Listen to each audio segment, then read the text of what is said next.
এই মোদি সরকার যখন প্রথম আসে, ডাক্তার জাকির নায়েক তিনি একজন স্কলার ছিলেন। তিনি বিভিন্ন ধর্মের থেকে পড়াশোনা করেছেন, বিভিন্ন ধর্মের আলোচনা করেন, কিন্তু পরবর্তীতে তাকে বলা হয় তিনি উগ্রতা ছড়াচ্ছেন, তিনি ধর্মীয় অবমাননা করছেন। এই জন্য তার যে পিস টিভি ছিল সেটিকে নিষিদ্ধ করা হয়েছিল, নিষিদ্ধ করে তাকে দেশ থেকে বের করে দেওয়া হয়েছিল, হয় নাই? আর সে জাকির নায়েক ভারত যখন যেটি করেছেন, আমাদের যিনি চলে গেলেন আমাদের আপা, তিনিও সেটা করেছেন। তিনি আমাদের পিস টিভি, পিস স্কুল যেগুলো ছিল সেগুলোকে নিষিদ্ধ করেছেন এবং ডাক্তার জাকির নায়েককে বাংলাদেশে আসার জন্য উনি বাধা প্রদান করেছেন, বাংলাদেশও নিষিদ্ধ করেছিলেন। আজকে নতুন বাংলাদেশ পাওয়ার পরে যখন ওনাকে ইনভাইট করা হলো, তখন আমাদের পার্শ্ববর্তী দাদারা গা জ্বলা শুরু হয়েছে। ওনারা বলেছে উনি নাকি ওয়ান্টেড পারসন, উনি নাকি টেররিস্ট, ওনাকে নাকি ইন্ডিয়ার হাতে তুলে দেওয়ার জন্য। বাবা রে বাবা, তা আমাদের ওয়ান্টেড পারসন, আমাদের টেররিস্টকে কেন আপনি রাষ্ট্রীয় মর্যাদা দিয়ে এত আরাম করে রেখেছেন? আপনি যদি আমাদের টেররিস্টকে, আমাদের ওয়ান্টেড পারসনকে যদি আপনি রাষ্ট্রীয় মর্যাদা দিয়ে রাখতে পারেন, ডাক্তার জাকির নায়েককেও আমরা রাষ্ট্রীয় মর্যাদা দিয়ে রাখবো ইনশাল্লাহ। বাংলাদেশের ইতিহাসে যারাই কোরআনের কথা বলেছেন, যারাই কোরআনের কথা বলেছেন, শুধু আপনি আল্লামা দেলোয়ার হোসেন সাইদি, তিনি কোরআনের পাখি। ওনাকে যখন গ্রেপ্তার করেছে, কিসের জন্য গ্রেপ্তার করেছিলেন জানেন আপনারা? কোরআন অবমাননার কারণে। ওনাকে যাবজ্জীবন দিয়ে মেডিকেল কিলিং এর মাধ্যমে ওনাকে হত্যা করা হয়েছে। কিন্তু আল্লামা সাইদিকে হত্যা করে কোরআনের যে রেভলিউশন সেটা কি বন্ধ করা গিয়েছে? প্রত্যেকটা ঘরে একজন সাইদি তৈরি হয়েছে। শুধুমাত্র আমাদের দেশে নয়, if you look to the background of the history of the world, আপনি সক্রেটিসের দিকে তাকান। সক্রেটিসকে প্রথমে গ্রেপ্তার করা হয়েছিল ধর্মীয় অবমাননার কারণে, হেমলক বিষ দিয়ে তাকে হত্যা করা হয়েছিল। গ্যালিলিওর দিকে তাকান, গ্যালিলিওকে ধর্মীয় অবমাননার কারণে গ্যালিলিও একটা থিওরি দিয়েছিলেন। বাইবেলে যে থিওরিতে বলা হয়, বাইবেলে বলা হয়েছে যে পৃথিবীর চারপাশে নাকি সূর্য প্রদক্ষিণ করে, যেহেতু দেখা যায় সূর্য একবার উঠে একবার নামে, বাইবেলে বলেছে, কারণ বাইবেলের অংশটা তারা তৈরি করেছে। গ্যালিলিও প্রথম বলেছেন 1662 সালে, তিনি বলেছেন না, সূর্যের চারদিকে পৃথিবী প্রদক্ষিণ করে। এটা বলার কারণে উনি নাকি ধর্মকে অবমাননা করেছেন, এই জন্য ওনাকে গ্রেপ্তার করেছেন। গ্রেপ্তার করে পরবর্তীতে মেডিকেল কিলিং এর মাধ্যমে যাবজ্জীবন কারাদণ্ড দিয়ে আল্লামা দেলোয়ার হোসেন সাইদির মতো ওনাকেও জেলে হত্যা করা হয়েছে। কিছুদিন আগে 1992 সালে ভ্যাটিকান সিটি, যেটা একমাত্র পোপ, একমাত্র ক্যাথলিক খ্রিস্টানদের একমাত্র রাষ্ট্র, পৃথিবীর ছিদ্রায়িত রাষ্ট্র ভ্যাটিকান সিটি, সে ভ্যাটিকান সিটির পোপ বলেছে গ্যালিলিওকে যে আমরা হত্যা করেছি এটা আমাদের জন্য ভুল ছিল, গ্যালিলিও সত্য ছিল। এবং ওনার বই স্টোরি মেসেঞ্জার, সেই বইটা নিষিদ্ধ করেছিল। সেই বইটা সবার জন্য উন্মুক্ত করে ওনাকে রাষ্ট্রীয় মর্যাদায় সম্মানিত করা হয়েছে। তো সুতরাং পৃথিবীর এই ইতিহাসে যারাই ধর্ম নিয়ে কথা বলবে, ইসলাম নিয়ে কথা বলবে, তাদেরকে এই শাস্তিটা দেওয়া হয়, এই শাস্তিটা দেওয়া হয়। তো সুতরাং আজকে আপনারা এখানে যারা আছেন, আপনাদেরকে আমি কয়েকটি পরামর্শ দিয়ে আমি কথা শেষ করব। আপনাদেরকে 4টি পরামর্শ আমি দিব। প্রথম পরামর্শ হচ্ছে আপনাকে you have to be exceptional, আপনাকে ব্যতিক্রম হইতে হবে। আপনি আগে বলতো নলেজ ইজ পাওয়ার, এখন বলে knowledge is powerless without skill. দক্ষতাবিহীন নলেজের কোনো ভ্যালু নেই, দক্ষতাবিহীন নলেজের কোনো ভ্যালু নেই। আগে দেখেন শুধুমাত্র নলেজকে গুরুত্ব দেওয়া হতো, আর এখন দক্ষতাকে গুরুত্ব দেওয়া হয়। আপনি চিন্তা করেন বাংলাদেশের এই আগামীর বর্তমানে বাংলাদেশে 10 লক্ষ অনার্স মাস্টার্স পাস বেকার আছে। কত লক্ষ? 10 লক্ষ। তার কারণ হচ্ছে আমাদের ছেলেদের সার্টিফিকেট আছে কিন্তু আমাদের ছেলেদের কোনো দক্ষতা নেই। আজকে তোমরা এখানে যারা আছো, তোমরা পড়াশোনার পাশাপাশি দক্ষতা অর্জন করবা। দক্ষতা অর্জন থেকে কমিউনিকেশন স্কিল হতে পারে, স্পিকিং স্কিল, বলে যে যত স্কিল আছে most final skill, all over the skill is a speaking skill. কথা বলার দক্ষতা, এই কথা বলার দক্ষতা তুমি যদি অর্জন করতে পারো তাহলে তোমার সফলতা 80%, আর 20% হচ্ছে তোমার সার্টিফিকেটে।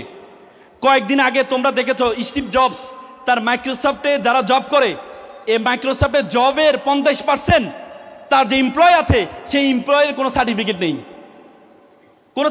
নেই। এই জন্য তোমরা এখানে যারা আছো, তোমাদেরকে শুধু সার্টিফিকেটের পিছনে দৌড়াইলে হবে না, তোমাদেরকে দক্ষতা অর্জন করতে হবে। আমি স্যালুট জানাই বাংলা ইসলামী ছাত্র শিবিরকে। তোমরা যদি ডিবেটার হতে চাও তাহলে বাংলা ইসলামী ছাত্র শিবিরের ডিবেট ফোরাম আছে, তোমরা সেখানে ডিবেট করতে পারো। তোমরা যদি ভালো রাইটার হতে চাও, তাহলে লেখক ফোরাম আছে বাংলা ইসলামী ছাত্র শিবিরে, তোমরা সেখানে যেতে পারো। তোমরা স্পিকার হতে চাও, স্পিকার ফোরাম আছে, তোমরা সেখানে যেতে পারো। তোমরা সব কিছু শিবিরের সকল ধরনের সুযোগ সুবিধা গ্রহণ করবা, কিন্তু তোমাদেরকে শিবির করতে হবে না। আজকে এই প্রোগ্রামে আসার আগে তোমাদেরকে কি বলেছিল যে you have to fill up this form, then you can join the programme. তোমাদেরকে বলেছে আগে ফর্মটা ফিল আপ করো, শিবিরের জয়েন করবে, তারপরে এই আয়োজন পাবা, না পাবা না, বলেছিল। আমাদের বোনরা মেয়েরা চাইলেও তো ছাত্র শিবির জয়েন করতে পারবে না। তো তাহলে কেন আমাদের বন্ধুর জন্য এই আয়োজনটা করেছে? আল্লাহ তাআলা কোরআন বলেছে উখরিজাতিল লিন্নাস, তোমাকে আমি সৃষ্টি করেছি মানুষের কল্যাণের জন্য। শিবির মনে করে তোমাকে কল্যাণ করার মাধ্যমে, তোমাদেরকে সেবা করার মাধ্যমে আল্লাহর সেবা করা যায়, সেজন্য তারা তোমাদেরকে সেবা করছে। তোমরা যদি আজকে প্রত্যেকে নামাজি হয়ে যাও, তোমরা মেয়েরা যদি পর্দনশীল হয়ে যাও, তোমরা যদি প্রত্যেকে কোরআনের শাসন মেনে চলো, তাহলে তোমাদেরকে শিবির করতে হবে না। আমার বোনরা বলবে যে শিবির কি মেয়ে বিদ্বেষী? না, শিবির মেয়ে বিদ্বেষী না।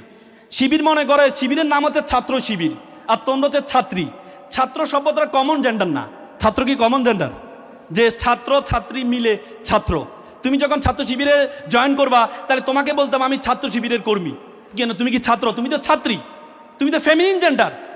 তুমি ছাত্র দলে জয়েন করলে তোমাকে বলতে হবে আমি ছাত্র দলের কর্মী। তাহলে কেন তুমি ছাত্র? তোমার পরিচয় কেন তুমি বিলীন করবা? তোমাকে বলতে হবে আমি ছাত্রী। এজন্য ছাত্র শিবির বলে যে না, তোমাকে ছাত্র শিবিরে জয়েন না করে তুমি ছাত্রী সংস্থা আরেকটি সংগঠন আছে, সেখানে তুমি নিজের নামের পরিচয় বহন করে তুমি পরিচিত হবা। এজন্য তোমাদের জন্য সেই জায়গা রেখেছে। আজকের সুন্দর আয়োজন করার মাধ্যমে, এই চমৎকার আয়োজন করার মাধ্যমে তোমাদের উদ্বুদ্ধ করার চেষ্টা করছে। তোমরা দক্ষতা অর্জন করো। যদি দক্ষতা অর্জন করে না করতে পারো, তোমরা পিছনে পড়ে যাবা। তারপরে দ্বিতীয় সেটি হচ্ছে তোমার স্বপ্ন হইতে হবে বড় স্বপ্ন দেখবা। মনে রাখবা, মানুষ তার স্বপ্নের মতো বড়। স্বপ্নের আয়তন যত বড়, মানুষ তত বড়। আজকে আমরা স্বপ্ন দেখি ছোট। আমরা স্বপ্নে দেখি আমাদের উইকনেস কি আছে, এই উইকনেসের দিকে তাকাই। প্রত্যেকের আল্লাহ তাআলা প্রত্যেককে এক একটা উইকনেস দিয়েছেন, আবার আল্লাহ তাআলা প্রত্যেককে এক একটা ইউনিকনেস দিয়েছেন। তোমরা মিস্টার বিনের নাম শুনেছ? মিস্টার বিন একবার অক্সফোর্ডের ছাত্র ছিল। সে চিন্তা করলো সে একটা থিয়েটারে ভর্তি হবে, কারণ তার নাটক খুব পছন্দ। সে থিয়েটারে গেল, থিয়েটারে যাওয়ার পরে তাকে একটা ডায়লগ দিল, সে ডায়লগটা বলতে পারে না, তার মুখে জড়তা ছিল, কথা বলতে পারতো না। পরবর্তী থিয়েটার তাকে বের করে দেয়। তখন মিস্টার বিন বের হয়ে যায়। মিস্টার বিন চিন্তা করলো আমাকে যেহেতু নাটক করতে দেয় না, থিয়েটার বের করে দিয়েছে, আমি এমন একটা অভিনয় আবিষ্কার করব যে অভিনয় কোনো ডায়লগ দিতে হবে না। পরবর্তীতে মিস্টার বিন মুখ অভিনয় করার মাধ্যমে মাত্র 3 বছরের ব্যবধানে পৃথিবীতে এত সম্মানিত হয়েছে, অক্সফোর্ড থিয়েটার তাকে নিয়ে পুরস্কৃত করেছে। তো সুতরাং তুমি যদি তোমার উইকনেসের দিকে তাকাও, আল্লাহ তাআলা তোমাকে চমৎকার অবয়ব দিয়ে তৈরি করেছেন। আল্লাহ তাআলা বলেছেন লাকাদ খালাকনা, আল্লাহ তাআলা কোরআনে বলেছেন আমি তোমাকে ফি আহসানি তাকওয়িম, আমি তোমাকে উত্তম আকৃতি দিয়ে তৈরি করেছি। কিন্তু তোমার উইকনেস আছে, তোমার স্ট্রেংথকে কাজে লাগাইতে হবে। অনেক মেয়েরা ভাবো একটু কালো, আমার বান্ধবীটা দেখতে অনেক সুন্দর, লম্বা, টাকা আছে, আল্লাহ আমার গরিবের সন্তান ঘরে জন্মগ্রহণ করিয়েছে, আমি দেখতে কালো, ভালো পোশাক পাই না, আল্লাহ তাআলা আমাকে অযথা সৃষ্টি করেছেন। আমরা অনেক সময় ভাবি না। আমি তোমাদেরকে একটা এক্সাম্পল দিই। একবার একটা প্লে বয়, সবসময় সুন্দরী মেয়েরা তার পিছনে ঘুরে। তো চিন্তা করলো সে মেয়েদের পিছনে সময় দিতে পড়াশোনা করে নাই, বয়স পার হয়ে যাচ্ছে, বিয়ে শাদী করা দরকার। তো বন্ধুদেরকে বলবো বন্ধু বিয়ে শাদী করা দরকার নেই, টাকা পয়সা তো নাই, কীভাবে বিয়ে করবো? এক বন্ধু তারা পরামর্শ দিল, বন্ধু তুই এক কাজ কর, একটা চাকরিজীবী মেয়ে বিয়ে কর, তাহলে তুই তার টাকা দিয়ে চলতে পারবি। সে চিন্তা করে একটা ভালো পরামর্শ। পরবর্তী সে একটা মেয়ে দেখতে যাবে, বন্ধুদেরকে সবাইকে বলো বন্ধুরা চল একটা মেয়ে দেখতে যাবো। বন্ধুরা ভাবছে তো এমন এক সুন্দরী মেয়েকে বিয়ে করবে, কারণ তার পিছনে সুন্দরী মেয়েরা ঘুরে, কোন বিশ্ব সুন্দরীকে সে বিয়ে করবে? গিয়ে দেখেছে মেয়েটা কালো। বন্ধু মেয়ে তো কালো, যা বেটা, জাতের মেয়ে কালো ভালো, নদীর জল গোলা ভালো। একটু পরে দেখেছে মেয়েটা টেরা। বন্ধু মেয়ে তো টেরা, যা বেটা, এটা লক্ষ্মী টেরা।